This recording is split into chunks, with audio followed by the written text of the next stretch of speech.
Menurut kamu, kalau suami istri ada masalah, terus curhat karena buat ngeluapin energi negatifnya, buat bikin enteng gitu, boleh nggak? Boleh. Di sini kasih ngelopin. Ya siapa aja, ke sahabatnya, ke orang yang dekat sama dia, atau orang tua, ke adik, ke kakak, ke saudara. Karena kan kalau perempuan punya masalah tuh harus dikeluarin ya, harus, kalau ditahan makin stres gitu. Kalau sejauh konteksnya curhat tidak membuka keburukan pasangannya,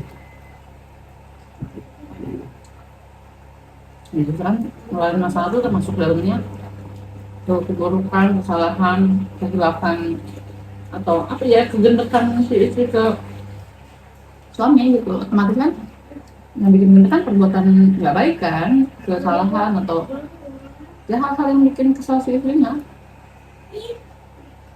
kalau membuka aib pasangan nggak baik.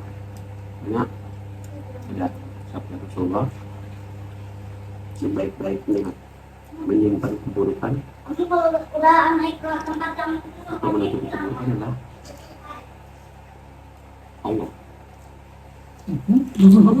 Sebaik-baiknya menutupi keburukan, karena kalau Allah membuka aib kita, wow, nanti di yaumil kiamah itu aib kita dibuka semua. Itu sebaik-baiknya, maksudnya sebaik-baiknya menutup keburukan manusia ya Allah.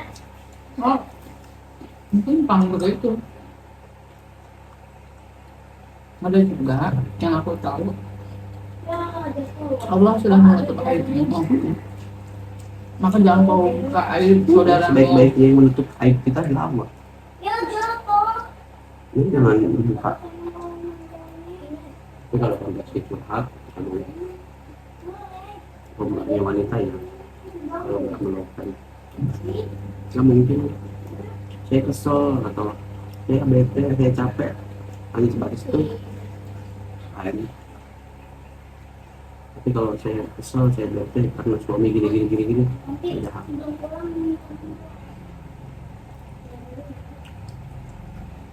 Yang aku tahu, kita tuh nggak boleh curhat kan isinya ngomongin orang ya, ngomongin hati kita, tapi pasti triggernya tuh ke-spill juga gitu, diomong juga triggernya tuh apa gitu kan. Triggernya pasti sikap orang ke kita kan, termasuknya suami atau keluarga atau saudara atau teman gitu, yang bikin kita kesel gitu kan. Soal curhat, sekedar curhat, ngomongin aib orang nggak boleh ya. Tapi kalau curhat yang solusi itu boleh. iya boleh. Kan tidak ngomongin keburukan. Ngomongin sayang, boleh. Tapi ngomongin juga untuk minta solusi gitu loh. Jadi kayak misalnya aku pergi ke temen aku yang paham agama atau yang paham keilmuan tertentu seperti psikologi atau tadi itu agama, terus aku curhat, suami aku begini, aku minta solusinya, minta arahannya, itu boleh. Jadi dia ngomongin suaminya itu bahwa suaminya itu pinjol, judol, atau main perempuan atau ADRT gitu, itu boleh gitu. Semoga amanah ya orang yang membuka. nyari teman curhatnya tuh nggak boleh yang nggak bisa ngasih solusi, bukan yang malah nambah masalah, membuka air suaminya, membar ke yang lainnya belum tahu gitu.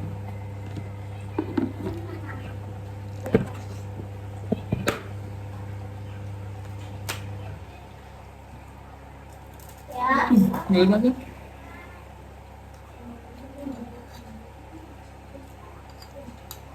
Cak, temennya Cak.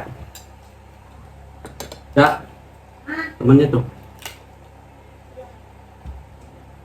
Di luar aja, di luar sana. Suruh pulang. Oh, Ada kameranya.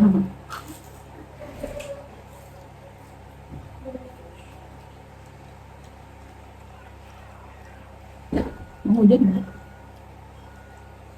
Tulangnya.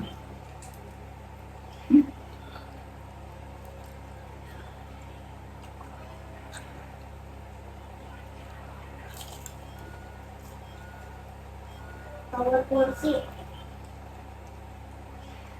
Jadi kan aku adalah saudara yang dia memang newlywed, baru nikah gitu ya, belum lama pernikahannya. Terus ternyata saudara gue dapet pasangan yang kurang baik dalam banyak hal. Maksudnya kurang baik dalam banyak hal tuh kurang bertanggung jawab dalam menafkahi, ngurus istrinya untuk kerja, terus ibadah dia ini juga ibadah sendiri. Maksudnya kalau ibadah untuk sholat dan lainnya itu jauh. Jangan haji gitu, sholat aja dia tinggalkan gitu. Terus ternyata terjerat pinjol dan judol banyak lah. Termasuk masalah terbesarnya adalah ternyata si suaminya ini tukang jajan ya. Terus karena saudara aku ini masih baru, belum banyak paham ilmu pernikahan, dia galau. Curhatlah ke orang tuanya dulu pertama. Karena orang tuanya merasa tidak mampu untuk memberikan solusi terbaik, curhatlah orang tuanya ke saudara yang lain. Lambat laun air suaminya ini nyebar ke keluarga besar. Kayaknya satu keluarga besar tuh udah tahu watak atau keburukan si suaminya.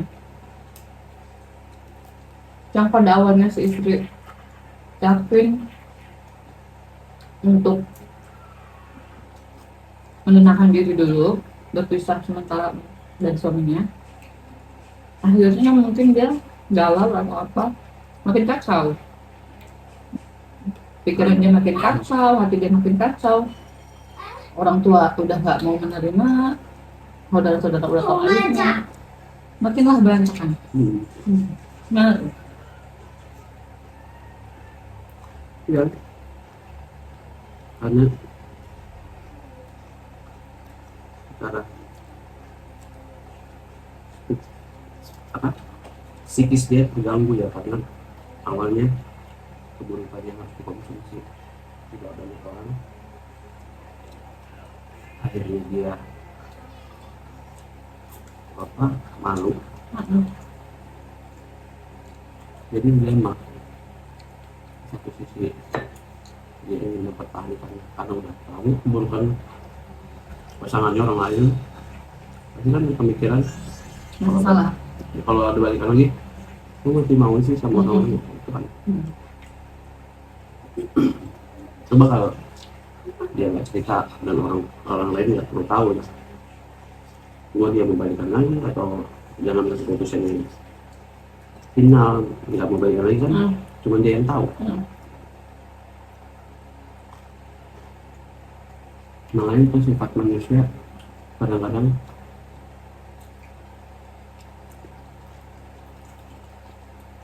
munafik. Enggak. Apa tuh? Enggak munafik. Kadang-kadang dia bilang, ya udah, Pelan. Iya. Kemarin tiba-tiba besoknya. Bukan munafik ya. Itu bukan munafik. Itu pelan. Kalau munafik itu bilang nggak mau tapi dia mau, itu kan munafik.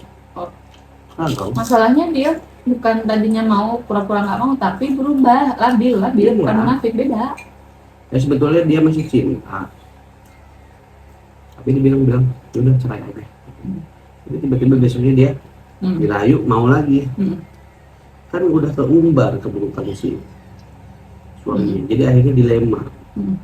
Sama saya itu makanya bayangin kayak menunduk sabda Rasulullah itu. Kita tuh Mungkin masalahnya nggak akan serunyam itu kalau si istri curhatnya ke orang yang dia anggap bijaksana dan paham agama gitu ya. Jadi ngasih solusinya pun bukan pakai perasaan, bukan juga pakai logika takaran dia sendiri gitu, tapi berdasarkan petunjuk ya gitu.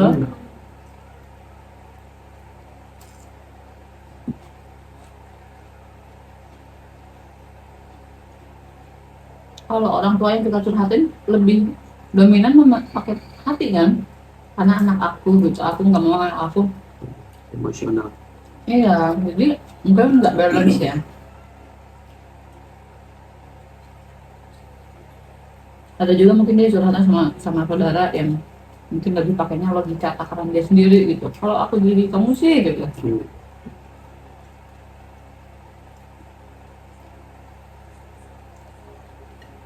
Tapi udah paling ini tuh carinya yang dianggap bisa memberikan solusi, yang paham agama, yang bijaksana.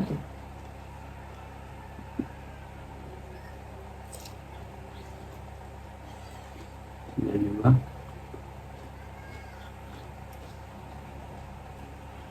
solusi yang lebih besar biasanya solusi yang dimulai dari diri sendiri, bukan dari orang lain.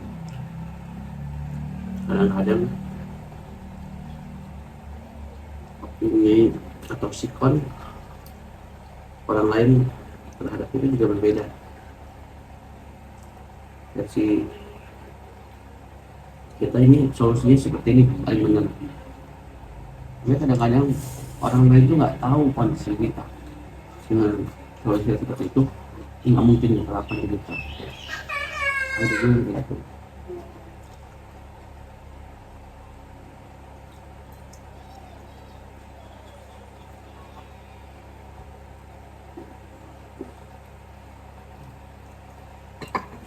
Aduh, minum dulu. Udah saya, udah di akhir.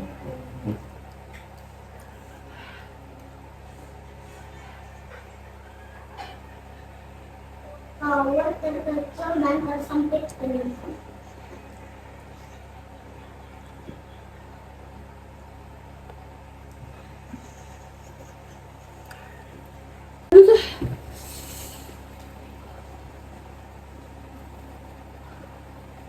Digigit rawitnya yang pedes banget yang di akhir mah.